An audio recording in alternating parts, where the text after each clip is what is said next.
గుంటూరు జిల్లా తాళ్లరేవు మండలంలో సాదె మరినమ్మ అనే రైతు స్థలాన్ని వెంకట్రమణ అనే వ్యక్తిని ఆక్రమించాడని ఆరోపించింది.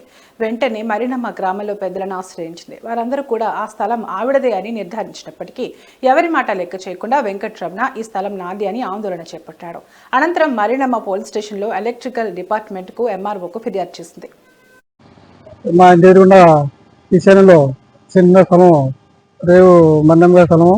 ఆ స్థలాన్ని విలేకరు కూడా వెంకటరమణ ఆక్రమించేసి నాకు అమ్మడానికి ట్రై చేశాడు. ఆ విధంగా నాకు విలేకరు అది ఈశాన్యంలో కలిసి చెప్పి కొన్నా కూడా రెడీ అయ్యాను. ఇదిలో స్థలం గల మనిషి వచ్చి ఈ స్థలం నాది, నువ్వు వాళ్ళ దగ్గర కొన్నాడని చెప్పి గొడవసరికి నేను అతను అమ్మేసి అతను వదిలేసి సొంత గల స్థలంగా అతని దగ్గర కొనుక్కున్నాను. నేను అప్పటి నుంచి కూడా నేను ఆ స్థలంలో స్వాధీనం చేసుకున్నవాడికి ఈ స్థలం మాది, నీ వారికి సంబంధం చెప్పి వచ్చేసి రకరకాలుగా పోలీస్ కేసులు అప్లికేషన్ పెట్టి రకరకాలుగా ఇబ్బంది పడుకోవాలండి. మీరు ఇది ఎంతవరకు వస్తామని గ్రహించి న్యాయం చేయాలని కోరుతున్నాను.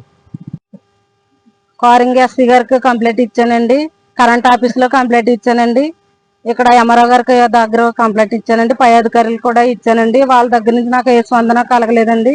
నేను అందుకని మీ దగ్గరకు వచ్చి నా చెప్పుకుంటున్నానండి, నాకు న్యాయం చేస్తారని కోరుతున్నాను. మనమ్మండి పోలకూరు గ్రామం తోటపేటలో నేను నివసించదానండి. చిన్నప్పటి నుంచి ఇక్కడే ఉన్నానండి, ఇక్కడే పెరిగాను. అయితే మా తల్లిదండ్రులు 12 సంవత్సరాలు అవుతుందండి చనిపోయి. ఆ కారణం వల్ల నేను మా అత్తారింటికి వెళ్ళడం జరిగిందండి. అయితే నేను వెళ్ళినప్పుడే 12 సంవత్సరాలు అవుతుందండి. మాకు అక్కడ తాటెక్కిల్లు ఉండేదండి.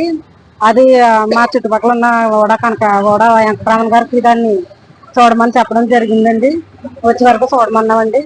నేను మా అత్తగారి ఇంటికాడ ఉండడం వల్ల రావడానికి కొంచెం లేట్ అయిందండి. అయితే అతను దాన్ని ఆధారంగా తీసుకుని సామాన్లు అవి వేసుకున్నాడండి. అయితే నాకు అది కొన్నాళ్ళ తర్వాత అమ్మడం అన్నది జరిగి నాకు తెలిసిందండి. కరెంట్ మీటర్ కూడా మార్చేసుకుంటున్నాడు, అమ్మడం అన్నది జరిగింది.